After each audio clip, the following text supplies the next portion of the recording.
আচ্ছা বলুন তো, আল্লাহর ঘর মসজিদ, তাই না?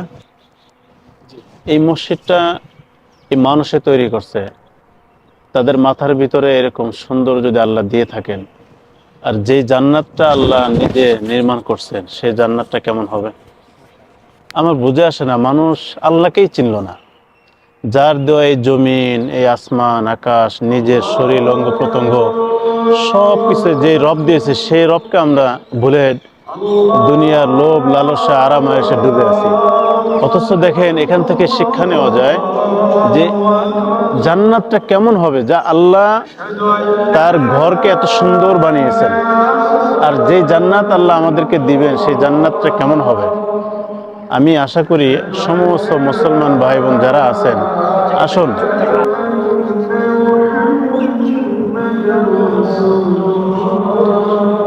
আজানটা রেকর্ডিং করতেন।